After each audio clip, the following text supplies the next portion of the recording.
Bien, bon matin tout le monde.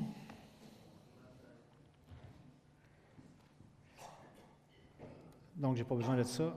OK. Hey, je suis content de vous voir tout le monde en cette période des fêtes. Noël 2025. Déjà, ça va vite, hein? Cette année 2026, ça va marquer quand même une année importante pour moi, à imaginer. Dans 6 mois, je vais prendre ma pré-retraite. Ouais, 65 ans. Quelque chose, hein? Ça en fait des Noëls, ça. Ouais. Bien entendu, pour la majorité d'entre vous, vous avez entendu plusieurs prédications sur Noël. Hein? Je pense à Jerry, qui était mon coach, Monsieur, voyons, le nom m'échappe, là, mais... oui, vous, là. Celui que vous dites non, là. Ça pour dire que j'ai entendu beaucoup de prédications sur Noël, et vous aussi, bien entendu. Mais ce que je vous propose ce matin, ça va être une approche un petit peu différente. Un petit peu différente dans le sens où mon désir, c'est de revoir le thème de la nativité, mais de réaliser à quel point l'histoire de la naissance de Jésus connecte avec notre réalité humaine, notre réalité terrestre. Parce que si on prête bien attention à cet enseignement, on pourrait en tirer des enseignements intéressants qui pourraient être pour nous une source d'inspiration, puis même un exemple à imiter. OK, on va se le dire honnêtement et franchement, pour plusieurs d'entre nous, à l'approche du temps des fêtes,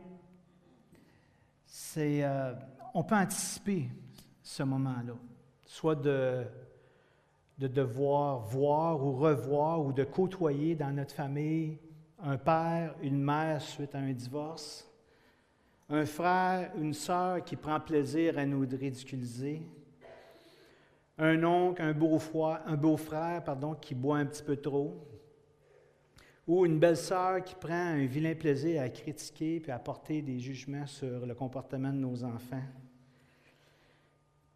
Pour plusieurs, je suis certain, de revoir la famille à Noël, c'est éprouvant. Ça ravive une tension entre la fidélité de Dieu puis le poids de la honte, de la gêne et même le rejet dans certains cas. Donc, ce matin, pour la prédication, je n'ai pas vraiment de plan à vous soumettre, mais plutôt un thème que je vais poursuivre tout au long de la prédication comme une ligne directrice. Je vais développer le thème de la honte et quoi faire avec. Qu'est-ce qu'on va faire avec ça, ce sentiment-là? OK, on va commencer par le début. Donc, les évangiles selon Matthieu et selon Luc racontent l'histoire de Marie, une jeune femme juive qui vit dans la Judée du 1er siècle. Elle est fiancée à un homme appelé Joseph et elle tombe enceinte, comme le raconte si bien Matthieu, et on a le texte ici devant nous. Donc Marie, sa mère, ayant été fiancée à Joseph, se trouvant enceinte par la vertu du Saint-Esprit, avant qu'ils eussent habité ensemble. Matthieu 1, 18, une partie du verset 18. Et Luc ajoute que Marie en est avertie par un ange nommé Gabriel. Celui-ci lui demande d'appeler son fils Jésus et lui annonce qu'il s'agit du roi promis qui régnera éternellement sur le peuple de Dieu, dans Luc 1, 26-38. Bien entendu, là, Marie est surprise, à la fois par l'ange et aussi par le message. Mais elle croit ces paroles et proclame à ce moment-là un des plus beaux poèmes de louange à Dieu de toute la Bible. Dans les milieux chrétiens, souvent, on évite de parler de Marie à cause de toute l'attention et la dévotion que les traditions chrétiennes lui portent et que la Bible ne soutient pas vraiment. On va s'entendre là-dessus. Mais peut-être qu'un jour, je vais avoir l'occasion de parler de Marie. En fait, j'aimerais ça. Mais si je le fais, j'aimerais le faire dans le contexte biblique. Tu sais, pas édulcorer la chose, la présenter exactement comme la Bible la présente. Mais ce n'est pas le thème de ce matin. Ce matin, j'ai perdu le contact. C'est un manque de batterie ou...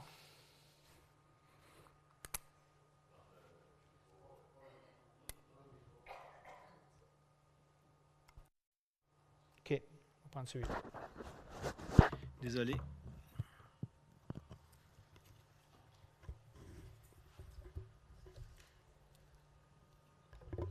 Comme ça va-tu mieux?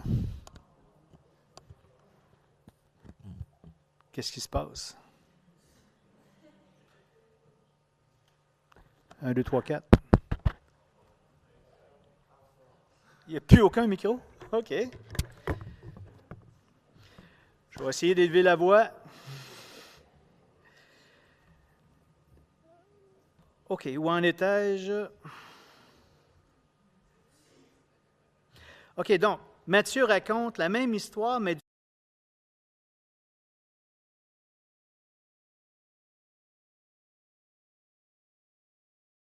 Alors là, dans un... Ah, là, c'est revenu. OK, parfait. Là, il faut que je baisse le ton. Pardon? OK, lui, il va marcher. Ah, on va s'en sortir. Je pense que ça va comme ça. Attends, on va commencer par le début.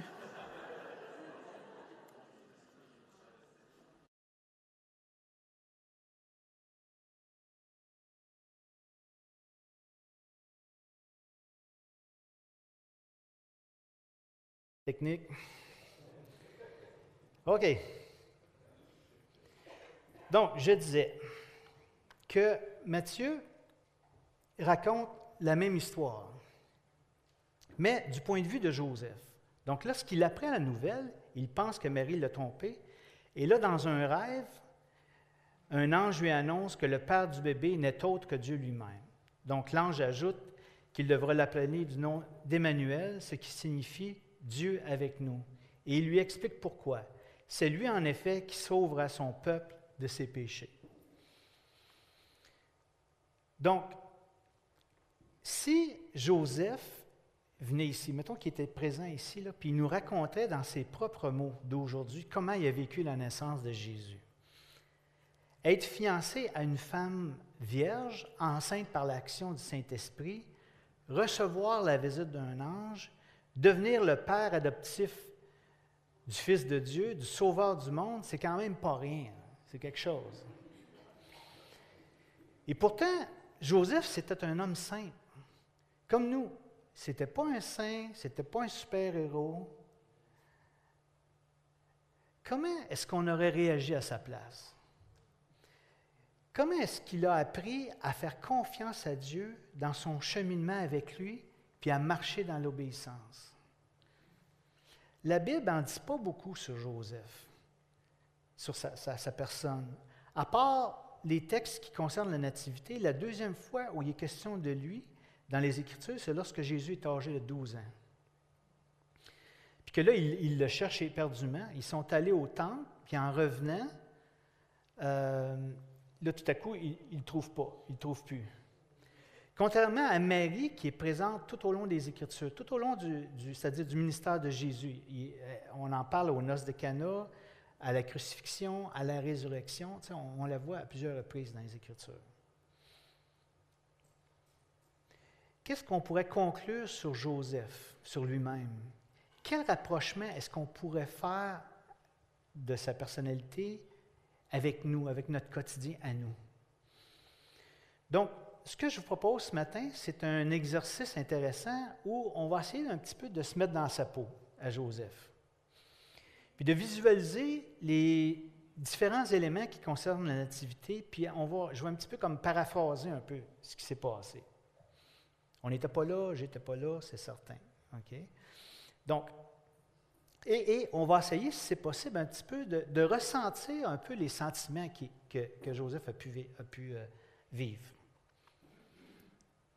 Donc, d'entrée de jeu, il faut un petit peu comprendre le contexte. Joseph faisait partie d'une lignée du roi David, mais cet héritage royal-là, à l'époque de Joseph, ce n'était pas tellement glorieux. On sait, à travers l'histoire biblique, qu'il y a eu 2 grands réveils en Israël au cours de l'histoire. Plusieurs rois descendants de la lignée de David étaient carrément dysfonctionnels. Ils ont fait des choix vraiment discutables, puis ça a conduit le peuple à la désobéissance, loin de Dieu, puis finalement à la chute du pays et conséquemment à la déportation. Donc, pendant des siècles, le peuple juif a été sous la domination étrangère et c'est un petit peu comme si tous les empires du monde s'étaient donné le mot pour faire des Juifs leur paillasson, pour les piétiner puis les écraser, puis de voir leurs espoirs, leur dignité complètement anéantis. À l'époque de Joseph, il n'y avait plus de nation, il n'y avait plus de frontières, il n'y avait plus d'indépendance, il n'y avait plus de troubles. Puis être de la lignée royale, ça ne servait pas à grand-chose. C'était carrément inutile. C'était un peuple qui était dispersé, c'était un peuple qui était humilié. Donc, les Juifs du premier siècle attendaient un sauveur qui les délivrerait de la domination romaine, mais la parole de Dieu nous enseigne qu'il y avait un problème beaucoup plus sérieux, beaucoup plus important à résoudre. Joseph était né à Bethléem, puis on sait qu'il s'est installé un petit peu dans le nord de la Galilée, à Nazareth. Et tout porte à croire que c'est là qu'il a rencontré Marie, qui allait bientôt devenir sa femme. Mais un jour, tout a basculé. Donc, imaginez, Marie annonçait à Joseph, « Chérie, je suis enceinte. » Ben voyons, c'est impossible. Tu le sais, j'ai toujours eu du respect pour toi, puis envers notre engagement envers Dieu. Je ne plaisante pas, Joseph, je suis enceinte. J'imagine un peu ce qui a pu lui traverser l'esprit là, en se disant, mais comment est-ce qu'elle a pu me faire ça à moi? Avec qui est-ce qu'elle m'a trahi? Puis de se dire, pourtant, ça ne lui ressemble pas. Marie, c'est un exemple d'obéissance. Elle aime Dieu, elle respecte Dieu, puis elle a toujours eu du respect pour moi, puis envers toutes les personnes autour d'elle. Qu'est-ce que je vais dire à mes parents? Qu'est-ce que les gens du village vont dire? Puis les anciens, la synagogue, ils vont la lapider, c'est certain. Ça n'a pas de sens. Puis moi, je vais être complètement déshonoré. Là, c'est la honte totale. C'est la cata, comme ils disent les jeunes. C'est la catastrophe. Joseph, écoute-moi. Je ne t'ai pas trompé, je te le jure devant l'Éternel. Quoi? Qu'est-ce que tu dis? Joseph, le bébé que je porte, ben, c'est Dieu qui me l'a donné. Ben voyons, c'est impossible, ça frise la folie.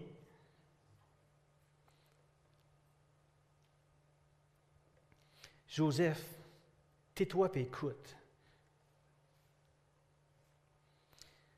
L'ange m'a dit, n'aie pas peur, Marie, car Dieu t'a accordé sa faveur. Voici, bientôt tu seras enceinte et tu mettras au monde un fils. Tu le nommeras Jésus. Il sera grand, il sera appelé Fils du Très-Haut, et le Seigneur Dieu lui donnera le trône de David, son ancêtre. Il régnera éternellement sur le peuple issu de Jacob, et son règne n'aura pas de fin.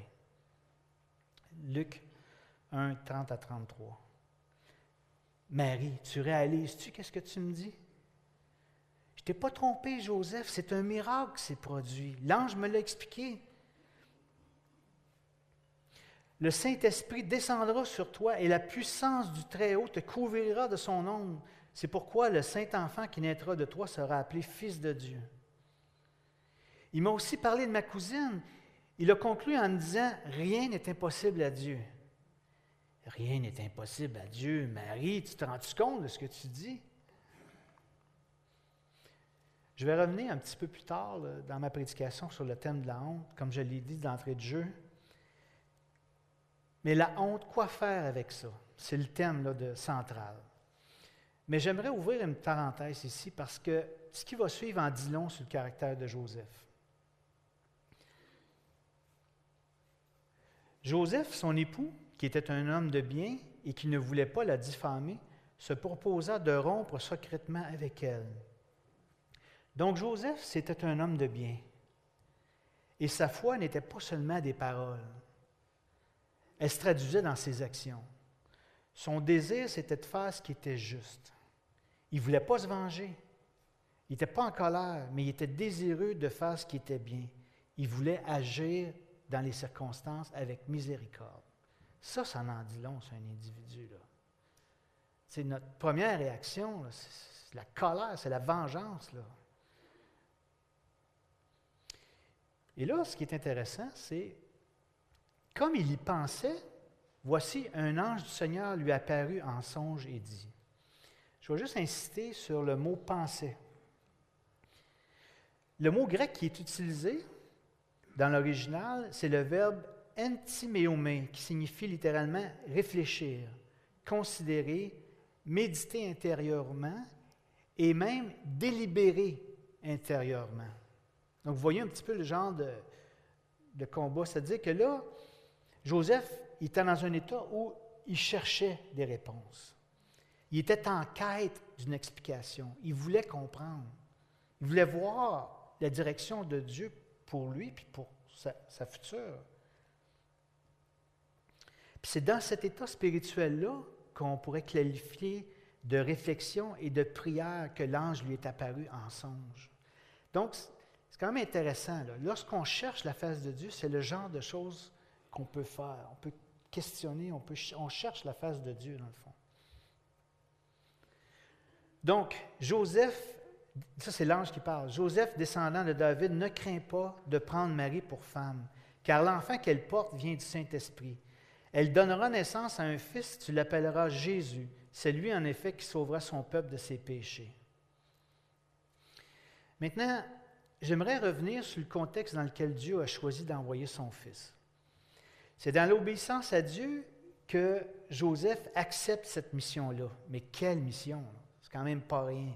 Accueillir dans sa famille le Messie, celui qui venait sauver lui et sauver son peuple de ses péchés. C'est précisément à ce moment-là qu'il a pris la décision d'assumer pleinement son rôle de père adoptif de Jésus, d'être le protecteur, d'être le pourvoyeur de Marie et de l'enfant en les mettant à l'abri des menaces qui les couvraient. Les menaces comme on sait dans l'histoire biblique, où Hérode voulait carrément le tuer, ou tuer le futur Messie, dans le fond. Donc, Joseph incarne cette figure de la famille, du gardien de la famille, du protecteur. Il incarne la figure d'un homme qui est responsable. Moi, j'aime ça. Moi, j'ai grandi dans ouais, là, je vais m'ouvrir un petit peu, là. Mon père était un homme irresponsable. C'était vraiment évident. Là. Et c'était souffrant. Mais, puis, je me demandais, lorsque j'aurais des enfants, quel genre de modèle, parce que je n'avais pas de modèle au niveau d'un père. Mais c'est ça, c'est que dans la Bible, on trouve le modèle, comment élever des enfants. On trouve le modèle, comment prendre soin, comment être le pourvoyeur, comment les aimer, comment les instruire. Puis quand j'ai commencé à avoir des enfants, je voulais vraiment m'accaparer les Écritures. Je ne suis pas en train de dire que je suis arrivé, c'est pas ça que je suis en train de dire. Mais lorsqu'on cherche la face de Dieu dans une direction, la façon d'agir, c'est le genre de choses qu'il faut faire.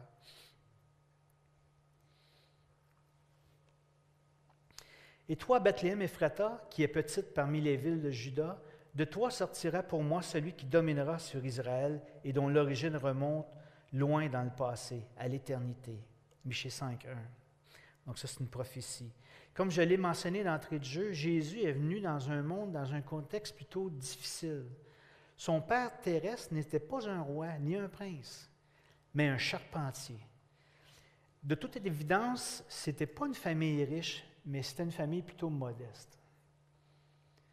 En plus, dans des temps de troubles, comme je l'ai mentionné, sous une domination étrangère, dans une époque de grande pauvreté, et par surcroît, il est né dans la honte. C'est-à-dire, les circonstances, c'est dans la honte, dans la gêne, le regard des autres, la tension entre la fidélité de Dieu et le poids de la réputation. Joseph a vécu ce combat entre l'humiliation publique et l'obéissance envers Dieu. Parce qu'aux yeux de tous, Marie l'avait trahi. Et pourtant, Dieu a choisi ce contexte-là pour se révéler. Et c'est là, précisément, dans ce contexte, que Dieu a choisi d'intervenir. C'est là la théologie de l'incarnation qui ressort ici. Le Fils unique, venu du Père, entre dans le monde, dans la honte humaine. Le Messie, il n'est pas dans la gloire, mais au cœur d'une situation qui est totalement embarrassante, incomprise, puis qui est marquée par les apparences. Ça démontre que Jésus s'est identifié complètement à la race humaine. Il y a comme un hub, je ne sais pas c'est quoi, comme un feedback. Ouais. Ça démontre que Jésus s'est identifié complètement à la race humaine en habitant parmi nous. Pourquoi? Bien, pour la racheter de l'intérieur. Jésus, le Messie, par sa mort sur la croix, a transformé cette honte en espérance. La fête de Noël, ce n'est pas la perfection, ce ne sera jamais le paradis retrouvé. L'histoire de Noël de Joseph et de Marie devient le miroir de nos propres Noëls imparfaits. Puis ça nous envoie un message que Dieu ne fuit pas nos réalités, mais au contraire, Dieu les habite. Noël, c'est un rappel de la présence de Dieu dans nos histoires fracturées, dans nos histoires brisées, et que Dieu a la puissance de nous relever, de nous faire vivre la victoire sur le péché. Car Dieu était en Christ, réconciliant avec lui-même, en n'imputant point aux hommes leurs offenses. Il a mis en nous la parole de la réconciliation. 2 Corinthiens 5, 19. J'aimerais ça revenir sur la question de la honte, parce que, justement, pendant plusieurs années, j'appréhendais ces fameuses rencontres familiales chez les Boudreaux.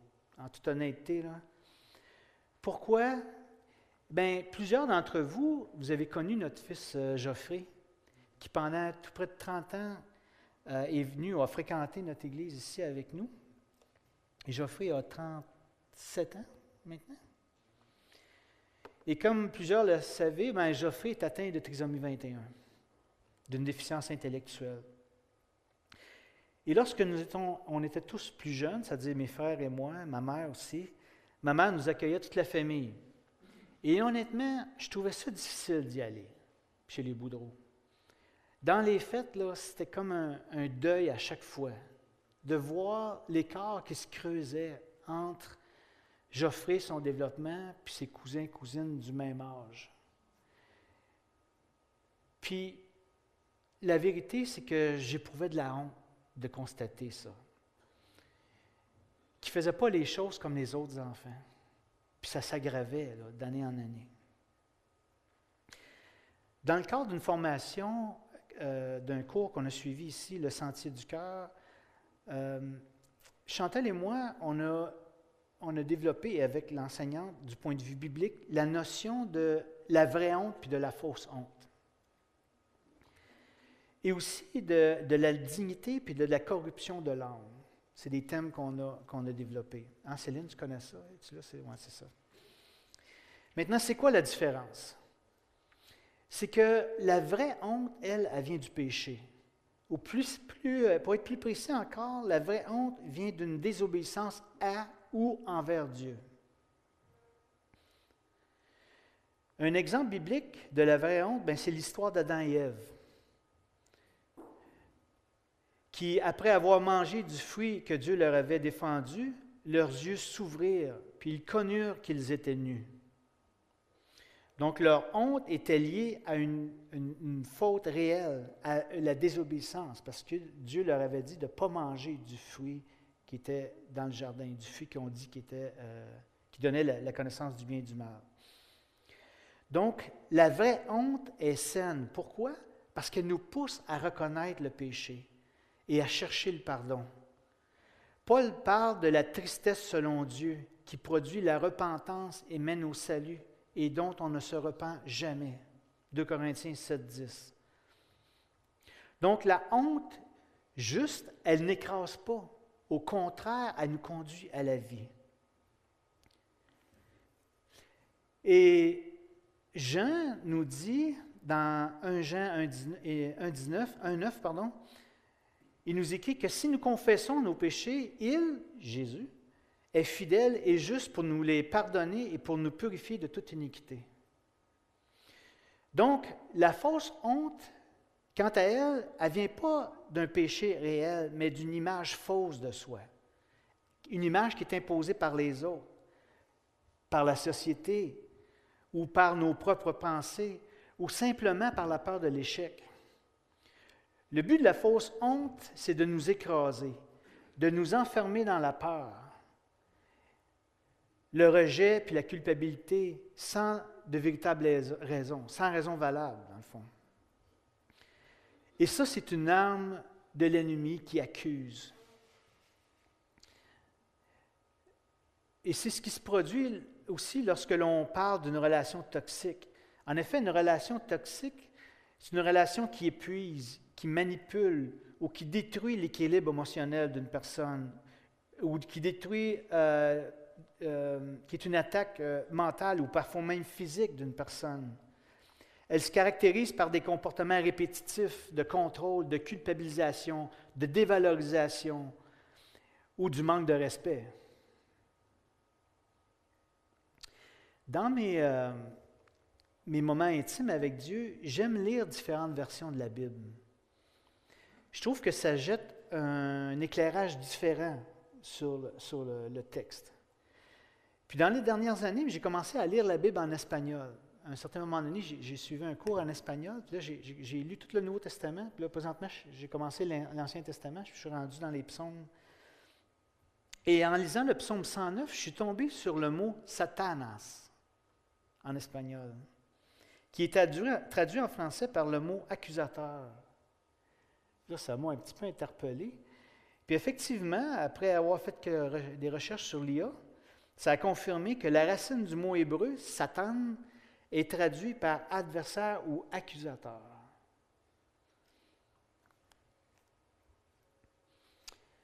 En effet, la stratégie préférée de notre ennemi, c'est d'accuser. La fausse honte nous éloigne de Dieu en nous faisant croire, par de fausses accusations, que nous sommes indignes, alors que notre identité en Christ nous dit totalement le contraire. Pour revenir sur ma fausse honte concernant notre fils Geoffrey, la personne qui était en charge de la formation, après avoir écouté toutes mes plaintes, puis toutes mes revendications, puis toutes mes histoires, m'a posé une question, la question suivante. Quelle est ton identité? Puis elle ajoute, et plus précisément, elle me dit, quelle est ton identité en Jésus-Christ? Là, ma réponse a été, je suis le père d'un enfant handicapé. C'est ça que j'ai répondu. Mauvaise réponse. Quelle est mon identité? On pourrait dire que c'est un peu la question qui tue. Hein? Mais en réalité, c'est la question qui vivifie, quand on y réfléchit comme il faut. Là.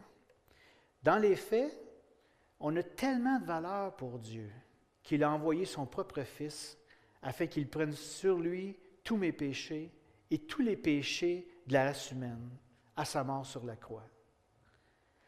Jésus a quitté son ciel, il a habité parmi nous, il a vécu sans péché parmi nous, accomplissant ici la loi. Il a subi sur la croix la condamnation que je méritais et que nous méritions ou que nous méritons tous.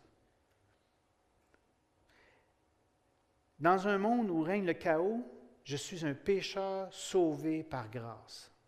C'est ça mon identité. Et rien de ce que je pourrais faire, de plus ou de moins, pourrait changer ça.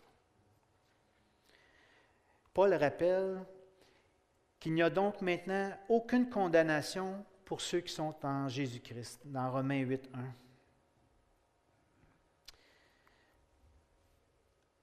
Donc, je n'avais pas de plan, mais là, j'ai une application pratique. Face à la honte, identifier si ta honte vient d'un péché. réelle ou d'une accusation mensongère. Confesser. Si c'est un péché, le confesser et recevoir le pardon. 1 Jean 1,9. Si c'est une fausse honte, la rejeter et vivre la vérité de notre identité en Jésus-Christ. Si tu as reconnu Jésus comme ton sauveur, tu es un enfant de Dieu, pardonné et accepté. C'est ça mon identité. Et ensuite, revêtir cette nouvelle identité. Proclamer la vérité avec des versets clés comme Romains 8.1, Ésaïe 54.4, pour repousser les accusations intérieures et extérieures. Parce que des fois, même les accusations peuvent venir de nous. « Ah, je ne suis pas capable de faire ça. Ah, je ne suis pas assez bon. Ah, non, pas ça. Non, ça, je ne peux pas faire ça. C'est trop difficile. C'est pas moi, ça. Non. Des fois, c'est même nous autres le problème. Si je vous demandais de me donner un exemple de fausse honte dans la Bible, qu'est-ce que vous me diriez? Là, le plancher est à vous. Vous? Exemple de fausse honte dans la Bible.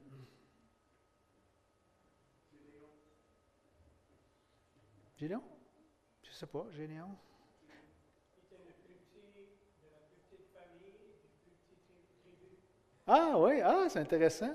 Bon exemple. Mais ce n'est pas la réponse que j'attendais, mais c'est bon. Merci, John. Il y avait aussi, tu as levé ta main, ouais? Oui, OK, Joseph, fils de Jacob. Oui, c'est vrai. Oui, c'est vrai. Un autre, oui, tu as ta main en arrière, oui?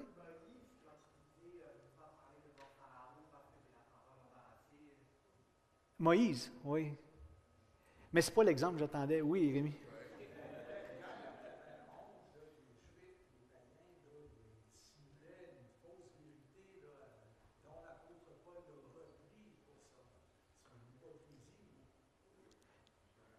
Oui, il y avait matière à se repentir, par exemple.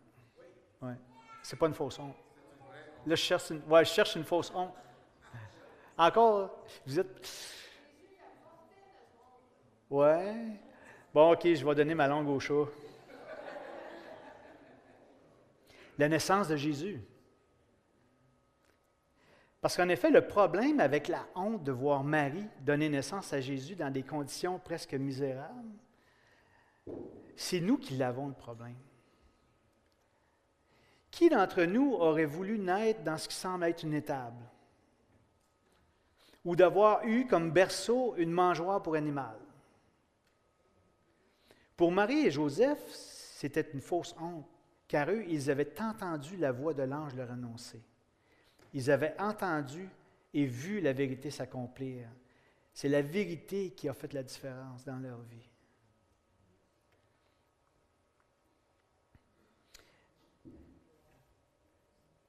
OK, donc j'ai fait lire d'entrée de jeu le texte dans 1 Jean.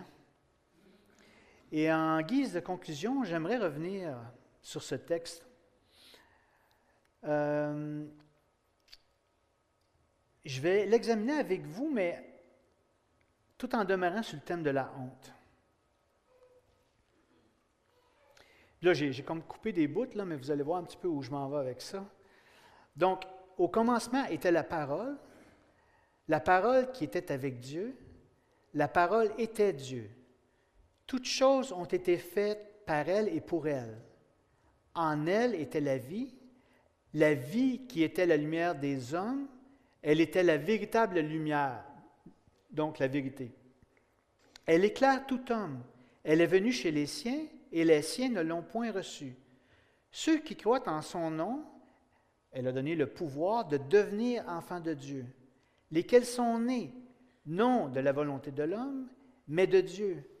La parole a été faite chair, elle a habité parmi nous, pleine de grâce et de vérité, et nous avons contemplé sa gloire, la gloire du Fils unique venu du Père.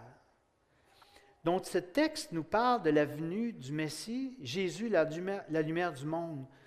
Au départ, ça ratisse large, avec comme point de départ le commencement. C'est quand même pas rien. Mais à mesure qu'on avance dans le texte, on voit comme un genre de crescendo, comme une croissance. Puis à la fin, on comprend que ça pointe vers Jésus. En fait, c'est ce qu'on dit. Hein. Toutes les Écritures, on dit que les Écritures sont christocentriques, c'est-à-dire qu'ils nous ramènent toujours à Jésus.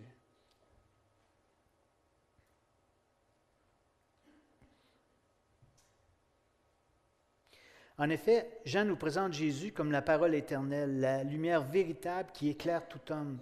Cette lumière expose notre péché, il nous révèle la vérité. Ce que je suis comme être humain, créé à l'image de Dieu, il nous offre la vie éternelle. La vraie honte est celle qui reconnaît notre éloignement de Dieu. Elle nous conduit à la lumière, elle nous pousse à recevoir celui qui est venu chez les siens pour leur donner le pouvoir de devenir enfants de Dieu.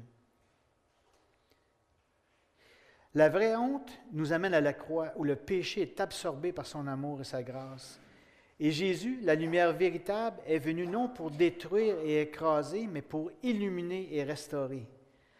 La fausse honte, quant à elle, rejoint la fausse dignité, ce que je prétends être pour être accepté, de faire semblant pour être acceptable. Elle nous enferme dans la noirceur. Elle nous fait croire que notre valeur dépend de nos performances ou de l'opinion des autres. Et voici la bonne nouvelle à Noël. C'est que dans nos ténèbres, la lumière a brillé et elle brille encore. Jésus ne vient pas pour nous humilier, mais pour nous relever. Il ne vient pas pour nous laisser dans la honte, mais pour la transformer en gloire par son pardon.